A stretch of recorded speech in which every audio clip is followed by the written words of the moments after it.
Me in welcoming Reverend Michael Bogar.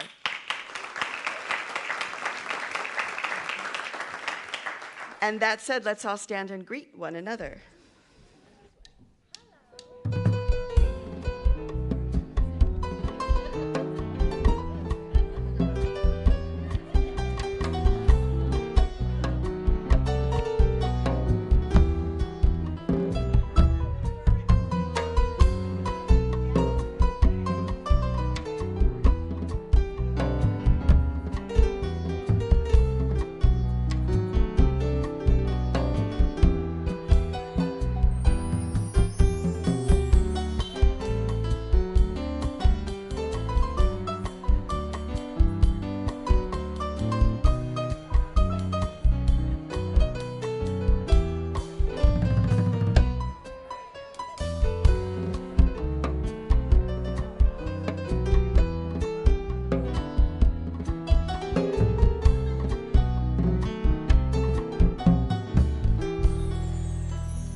Stay standing as you are able.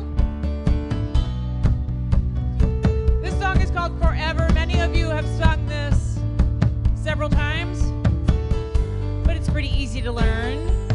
My friend Mitch Hunter is going to sing it through the first time. Yay, Mitch! And did we bring up the key? Mitch has a fabulous voice. And sometimes when I want a song for him, I'll move it around in rehearsal. But if we don't remember, it could be, who knows where it starts out. It could be, you could, are we good? Yeah? Okay. We'll let him sing it through and then we'll join in.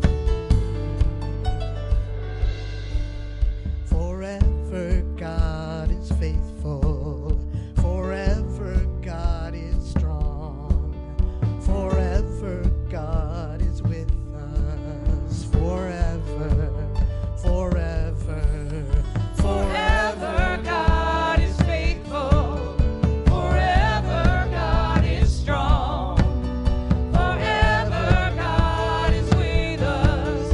Forever, forever, Faithful. forever God is faithful. Forever God is strong. Forever God is with us. Forever. One more time. Like harmony. Do it. Faithful. Forever God is faithful. Forever God is strong. Forever God is with us. Forever. Second part. All together. Sing praise. Sing praise. Sing praise. Sing praise. So you like harmony? Sing them. Sing praise, sing praise. One more. Sing praise, sing praise. Forever God is faithful. Forever God is strong. Forever God is with us. Forever, forever, faithful.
coming into a more contemplative part of the service this morning.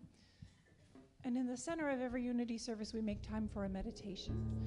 Today's will be about 3 to 4 minutes of silence, so I encourage you to get yourself comfortable in your chair, remove any outerwear or anything like that.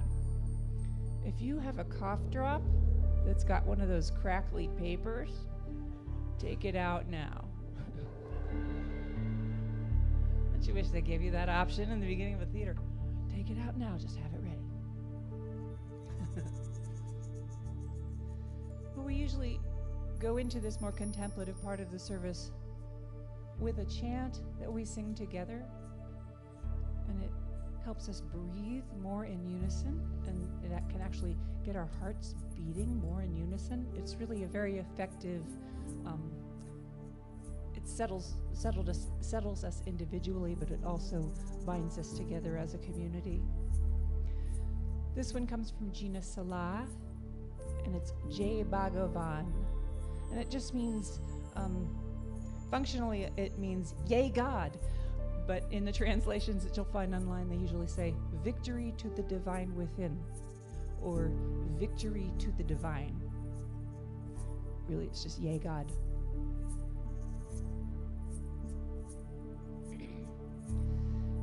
Oh, and one more thing. So this is my friend Providence. We discovered a little thing. Providence sings beautifully. So he's gonna do, you'll sing the chant, and then he'll be doing some fancy echoes and things that just frankly got me there. So listen for those. Jai Bhagavan, Jai Bhagavan, Jai Bhagavan, Jai Bhagavan,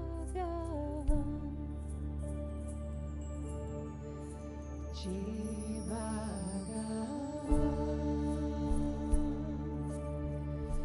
Jai Bhagavan,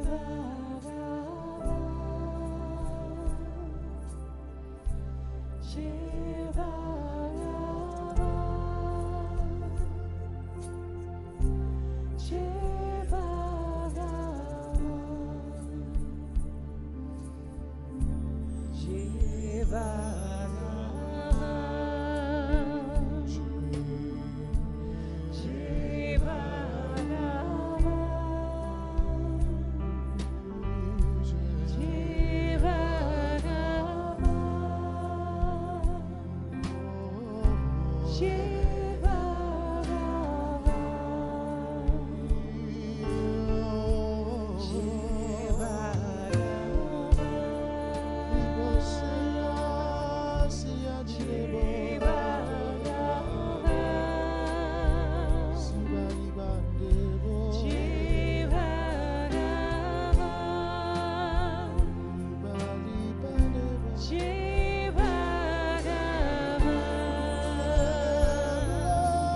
Bhagavan, Jai Bhagavan,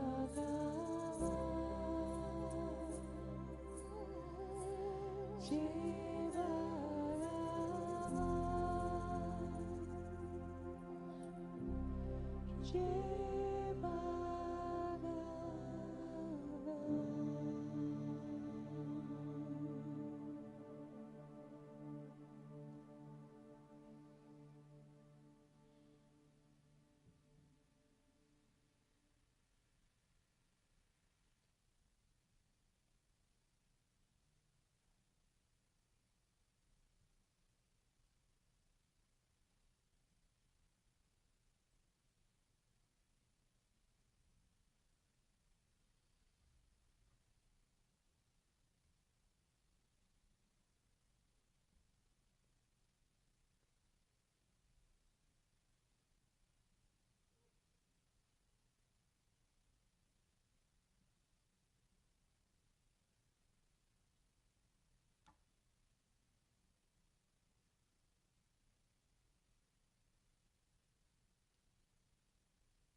Take these shoes, click-clacking down some dead-end street. Take these shoes and make them fit. Take this shirt, polyester white trash made in nowhere. Take this shirt and make it clean, clean. Take this soul, stranded in some skin and bones. Take this soul and make it sing. Yahweh, Yahweh, all this pain before a child is born. Yahweh, Yahweh, I'm still waiting for the dawn. Take these hands, always fighting. Take these hands, don't make a fist. Oh, take this mouth, so quick to criticize. And take this mouth, give it a kiss. Yahweh, Yahweh, all this pain before a child is born. Yahweh, Yahweh, I'm still waiting for the dawn.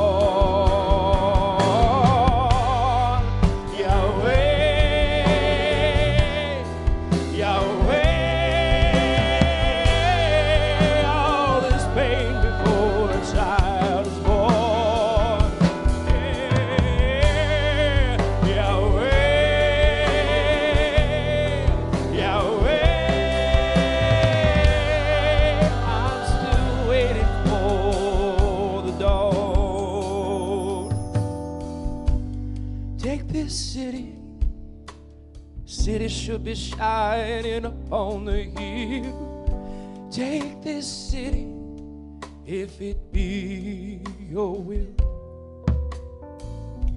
What no man can hold, no man can take.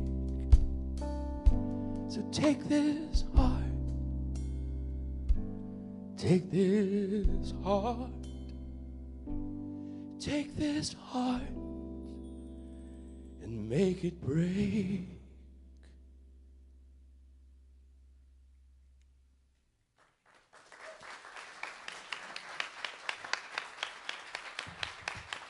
Todd Kimbrough.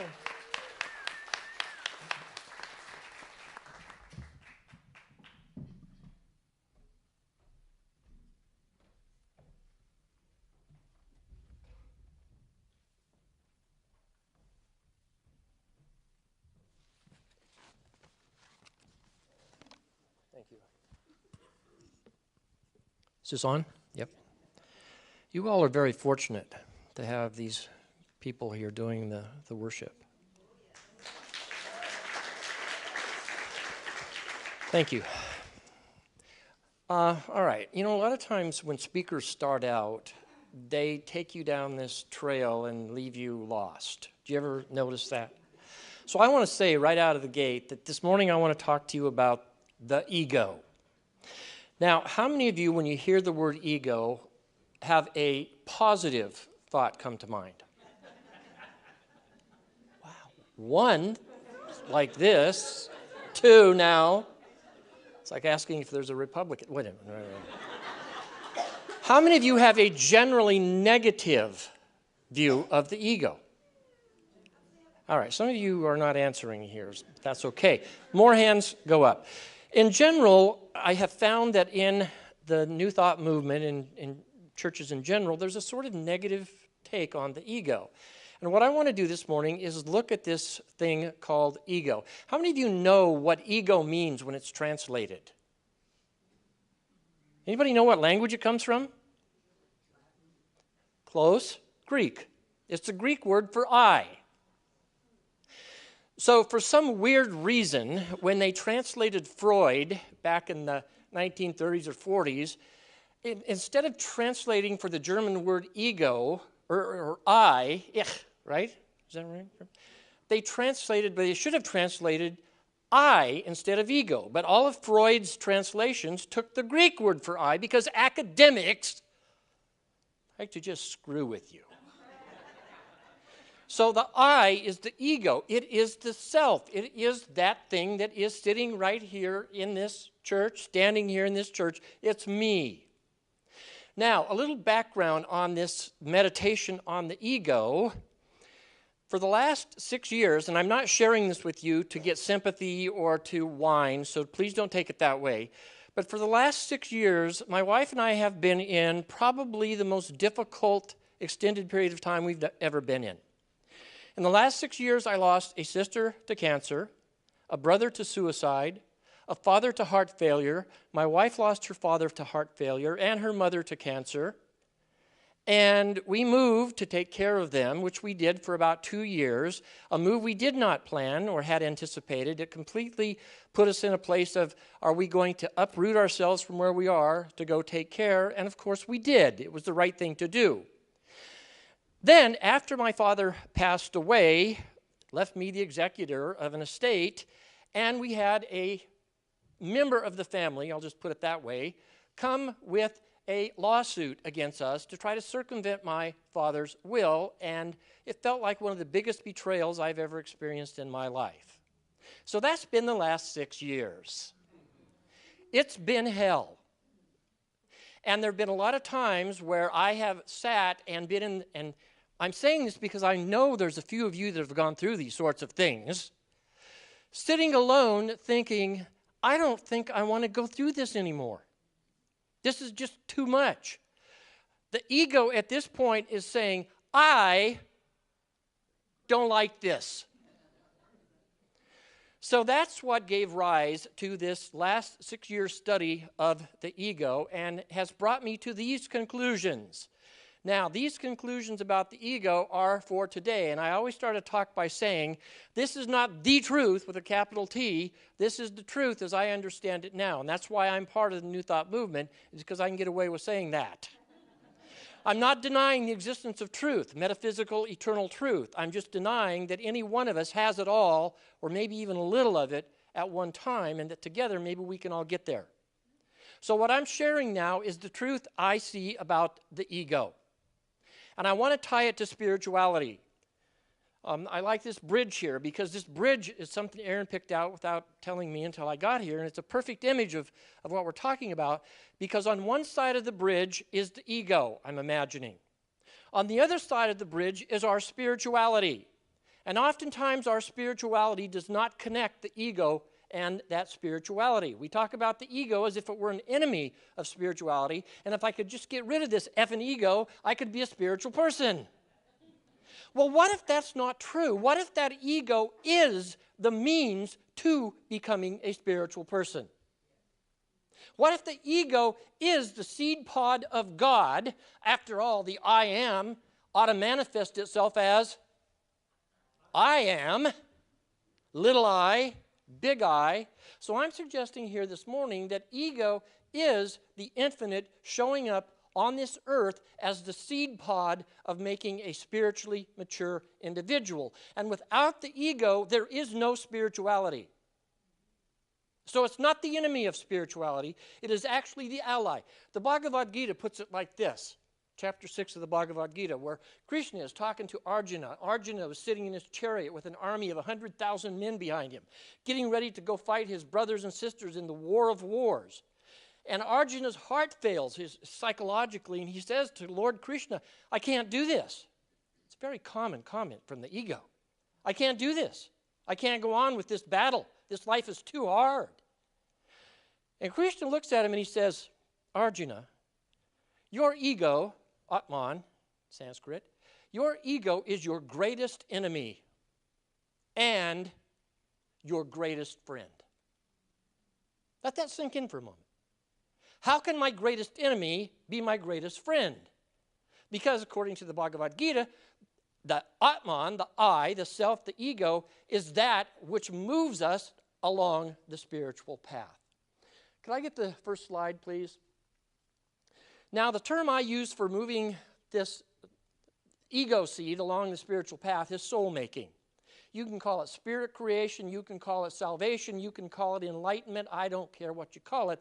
I like soul making because it implies, as John Keats, the poet, 1819, wrote a letter as he was dying of tuberculosis, a little bit of a crisis, 24 years old, had just nursed his brother through tuberculosis to death, and he had seen death all around him. He wrote this letter as he knew he was going to die, which he did about a year later. He wrote to his brother and said, I see this world as the vale or the valley of soul making. That we have been put into this valley to go through 1,000 forms of suffering in order to turn a puny little soul into a giant spiritual being. And that it is this seed that gets planted in this earthly soil, the soil of soul, and all the stuff that goes on is the fertilizer and the dirt and the work that makes that seed pod crack open and begin to grow. And if we can get that in our minds, or if I can get that in my mind, it makes the hard stuff more bearable. Does that make sense? In other words, when the ego is being assailed by 1,001 warriors all around us, to sit in the place of saying, this is a purposeful war, and there is something about these problems that is moving my soul in the right direction, or not. Because sometimes we get stuck, but the ego, the soul never gives up. I mean, when we get stuck, it just turns up the heat. So this is what I mean by soul making. We come into this world not only as biological infants, but as soul embryos. Now let that image go to mind. Now most of us in this culture have the idea that we come with this sort of soul like a stick of gum wrapped in foil, and it gets sort of unwrapped when we die and it flies off to heaven. Well, this point of view says no. Not really, and this is an old point of view. Many people have had it over the centuries, from Christians to Greeks, etc., etc. This is a view that says, no, you come into this world just as you did biologically. Just as there was a little sperm and an ovum came together and began to, what do they do when they come together? What do? They divide. They split. Now that seems kind of counterintuitive, doesn't it? Let's put you together. Put me together, you're tearing me apart. And I'm turning into 1,000 different pieces here in this womb. Well, the soul works the same way in this view. The soul, we come in with a soul seed, and the soul seed is put in the womb of this earth, if you will, in each of us, and we grow a soul. Albert Camus, the French existentialist philosopher, said in a journal in 1940, I don't think we come into this world with a soul. This world makes us souls. So that's this idea. Each human ego is an unformed soul seed. So just try that on for a moment. Next slide, please. Now, soul or psyche, here's another Greek word for you, and I hate when people do this, trying to sound smart. I'm just trying to sound smart. The word psyche, does anybody know what that word means in Greek? Just out of curiosity. Anybody? Any psychology? No, you don't want to confess that if you don't know the meaning. Psyche means butterfly, night moth. And in English, we translate it to soul, or we have psychology. So psychology is the study of butterflies. No. The Greeks used it for soul, because they saw that in the image of the night moth or the butterfly, that the human soul is very much like that butterfly.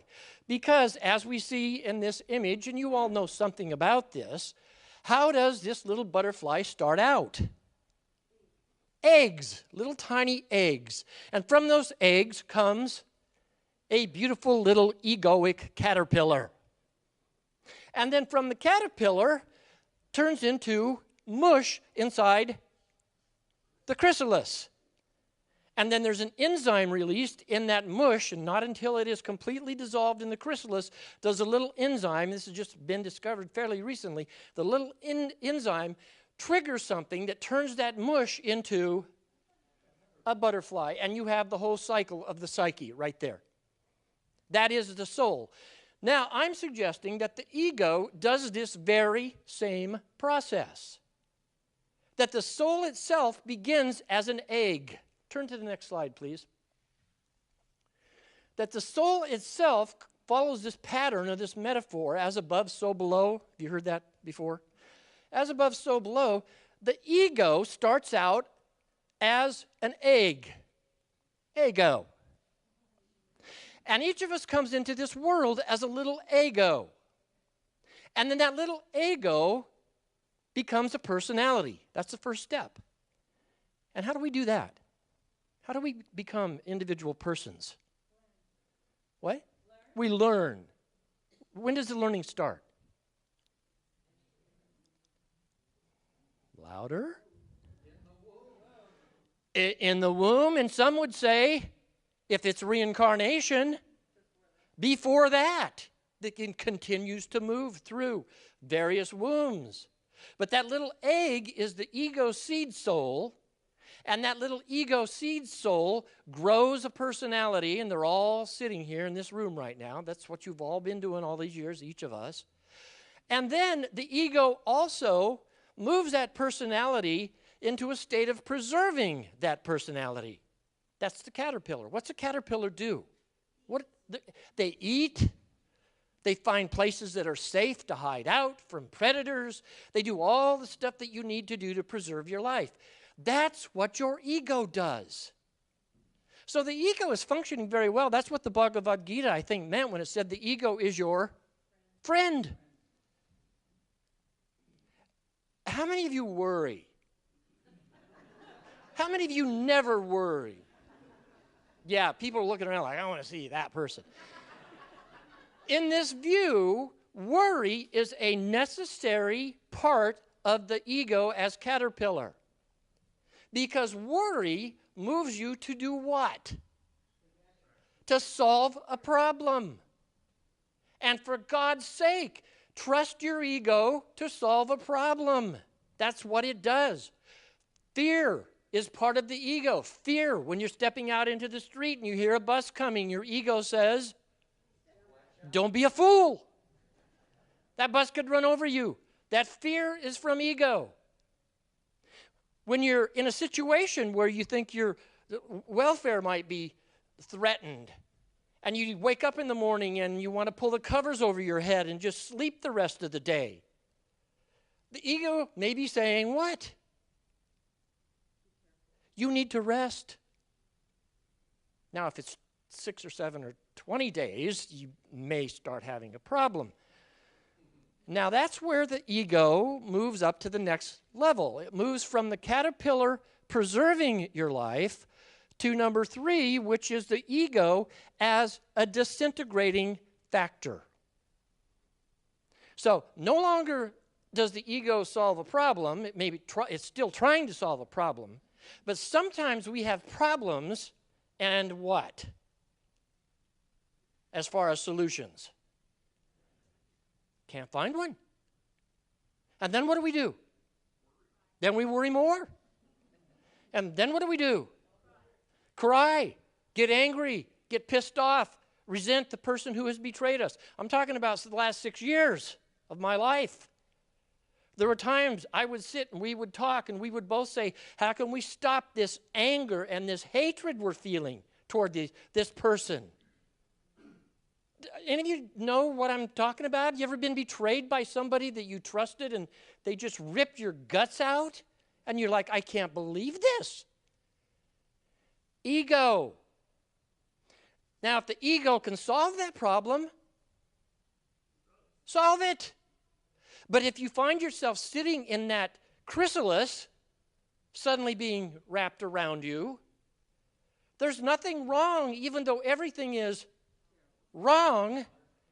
It's the ego is doing its job. It is going to now dissolve you. You ever feel like you're being dissolved? I've got a friend who just lost his job. I mean, the circumstances are unbelievable. I won't even get into the details, but he lost his job in the weirdest way. And my feeling is if that happened to me, I would be so depressed I would just quit. Have you ever feel like quitting? This is stage 3. The chrysalis, what does it do to the caterpillar? It dissolves it completely. And most of us know that feeling, whether we're conscious of it or not, that we're stuck in a situation of worry, anxiety, panic, fear, rage, all that stuff, depression. We feel like we are being dissolved. Why? Because we are. That's the point, and that's the emphasis I want to make this morning, is to start to see, as the Bhagavad Gita says, not only is the ego your friend, it's also your worst enemy. Well, how can it be a friend and worst enemy? Because it can. The caterpillar is the perfect example of that. Is that caterpillar a friend of the butterfly when it's out gathering food and shelter? Yes. Is that caterpillar an ally of the butterfly when it builds a chrysalis and goes in and melts? Yes. But if that caterpillar did not know that it was becoming a butterfly through the melting, what would it be saying inside that chrysalis? Tequila. Or whatever. You understand? Typically what happens, especially in a culture that sees the chrysalis as a disease. What if it's not a disease? It's diseasing. Clearly, it takes our ease away. But what if it's not a disease? What if it is actually a very healthy spiritual step in the process of moving to butterflyhood? Or what C.S. Lewis, Until We Have Faces, calls a godling. The face he's talking about in that title is the face that makes us a solid godling. So in this process, our ego is giving us a personality. It is doing its best to preserve the best life we can have out there, and I highly recommend that. And this is the part I think our culture is missing and many of our churches are missing, is it is also working to dissolve us in order to get to the fourth stage, which is the butterfly. Does that make sense? I'm not asking you if it's true. I'm just asking, does it make sense? So what we're going to be doing in the class in about a week and a half or so is looking at not all, but 4 of the main religious symbols of the world and see that all 4 of these stages are found in every single major religious symbol. The Egyptian Book of the Dead, we're going to look at the Egyptian Book of the Dead and see that the whole journey through the Amduat, or the underworld, is these 4 stages. We're going to look at the samsara wheel in Buddhism, the iconic image of Yama, the god of death, holding this wheel in his mouth with the circle of moving through many, many, many incarnations. Some say up to 8 million plus incarnations. Moves us through the same cycle. We're going to see it in the Catholic Mass. The very Mass itself in transubstantiation is doing the same thing. It's taking the individual and moving that individual through these very stages toward becoming godlings. Please move the slide. So this is an idea or an example of one of the images we're going to look at. How many of you know what that is? That's the Om symbol. Bottom, and this we could also, if I had chosen, put the Hindu gods up there, the 3 main Hindu gods called the Trimurti. Anybody know those just out of curiosity? Some students of Hinduism in here. What are the 3 main Hindu gods? Brahma, the god who is creator, creation of the ego. Vishnu, who is the preserver, the ego. And then Shiva, the destroyer. And that's this tiers here. You have Brahma, the creator. You have Vishnu, the preserver, and at the top you have Shiva, destroying in order to take you to, what's that little dot? Brahman, the infinite, unnameable. It can't be circled, it can't be contained. But you have all four of those stages here. This is essentially a spiritual chrysalis. This is a symbol that shows, and we're going to see through these four symbols that we looked at in the class and talk about this in more detail, because there's so much more to look at here and to ritualize, to get us to get in a habit of when we move into those periods of worry and fear and depression and resentment and anger and fighting with our partners. We occasionally have these moments where it's actually pretty amazing how few they are, but if you're with somebody a lot, you know what I'm talking about. And afterwards you walk away and go, why the fuck did I do that again? Why did I respond that way again? This, as a meditation, can help us achieve, at least intellectually, the idea that can stop us from going too far into that disintegration in front of another person. I mean, in a pathological way that hurts them as much as it does us. So that's what we're going to be looking at in the class. Can you go ahead and move it to the next slide, please? Here's an example in Hinduism of which of the four stages would you call this? Shiva.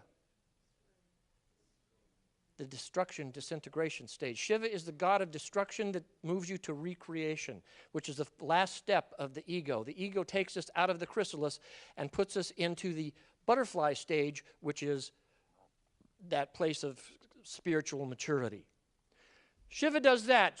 Shiva is dancing in the flame of fire. One foot is standing on the dwarf. What's the dwarf? I mean, there's lots of different interpretations here, but what's the dwarf often seen metaphorically? It's the little self. It's the ego. The ego has finally been crushed, and now Shiva dancing in the ring of fire. And the ring of fire is every problem you're having in your life, and most of us could fill that ring out pretty quickly. And one foot down on ego, and the other foot, what's it doing? Is stepping out into Brahman. One more slide. This is Kali, kind of the feminine side of Shiva, but with a little different emphasis.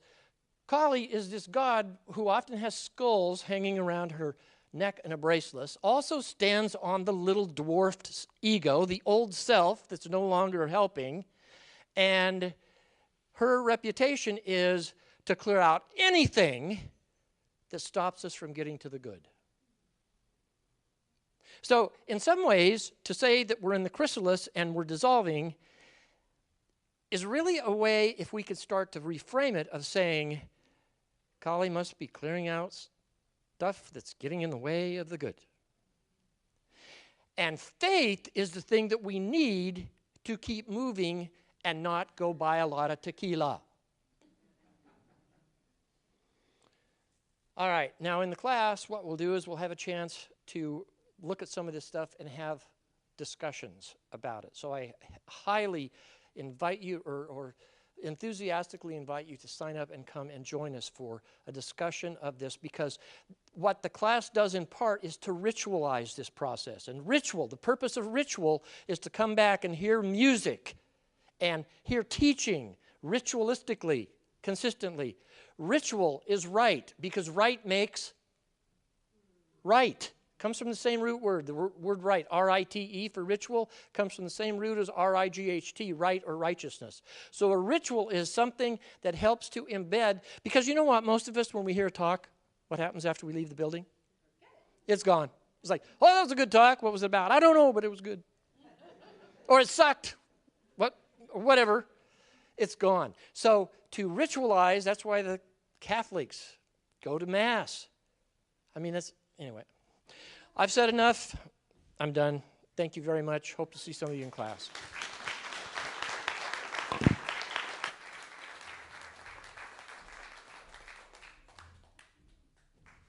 Thank you, Michael. Always a pleasure to see what you bring from your experience and depth of reflection. And so you can sign up for his class at seattleunity.org.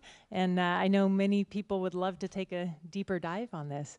So as our community guides are coming forward, It is that time to give of our tithes and our love offerings. And so you can give via our website at seattleunity.org on the donate page or via text 206-350-8448. And of course, if you're in the room, we do love checks and cash as well. And if you do give electronically and are in the room, there's these little cards that just allow you to take one of those and just hold the electronic gift that you give in your mind and heart as we bless it. And so let us join together in the blessing of our offering.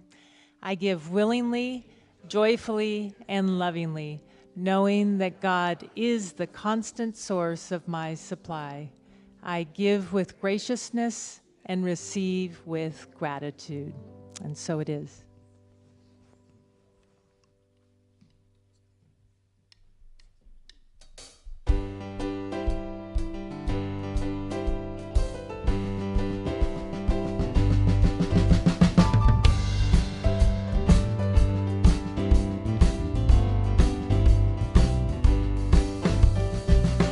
If you wake up and don't want to smile, if it takes just a little while, open your eyes, look at the day. You see things in a different way. Don't stop thinking about tomorrow. Don't stop, it'll soon be here. It'll be better than before.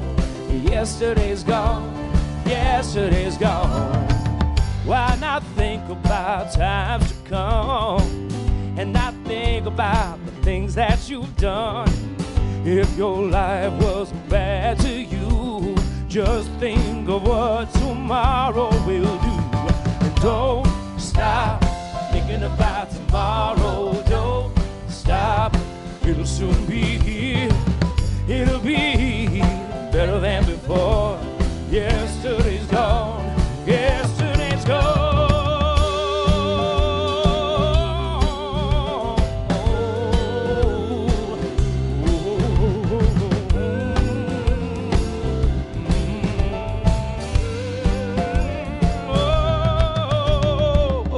If it takes to see you smile, it's gonna take just a little while. I know you don't believe that it's true. I never meant no harm to you. I said don't stop thinking about tomorrow. Don't stop, it'll soon be here. It'll be better than before. Yesterday's gone, yesterday's gone. Don't stop thinking about tomorrow. Don't stop, it'll soon be here. Oh, it'll be better than before. Yesterday's gone, yesterday's gone. Ooh, don't you look back. Ooh, don't you look back. Ooh, don't you look back. Ooh, don't you look back. Yeah, yeah. Todd Kimbrough, thank you for being Thank here with us you. today. Thank you. So let's put a final blessing on our offering. And so we do give thanks for the generosity of this community. We see these gifts returning to each giver 1,000-fold and going forth to bless this community and the larger world. And for this generosity, we are so grateful. Amen.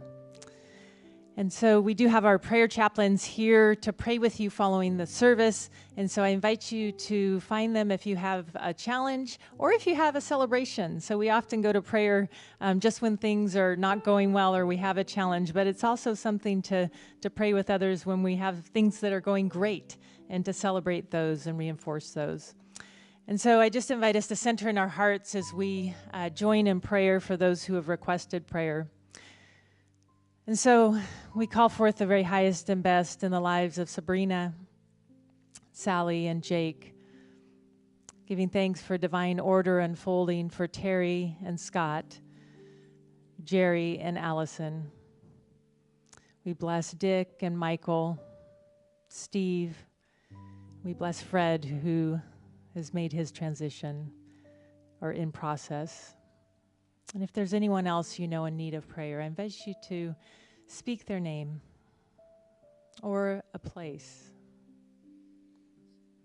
And we do also hold Morocco in our prayers, the people there, the many souls that are crossing over and have recently crossed over, holding all in love and light.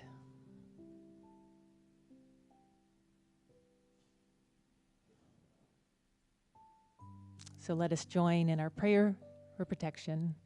Together, the light of God surrounds us. I am light. The love of God enfolds us. I am love. The power of God protects us. I am power. The presence of God watches over us. I am presence. Wherever we are, God is, and all is well. And that is the truth. Thank you, Heather. Let's stand together and sing a closing song. This is one that we hold hands with each other if you want to. It's always okay to say no thank you, whether for your body health, mental health, just because I don't feel like it. You're allowed to say no, but we like to say yes when possible. This is All Is Well. If you don't know it, don't worry about it. You can always just sway if you want to. If you do know it,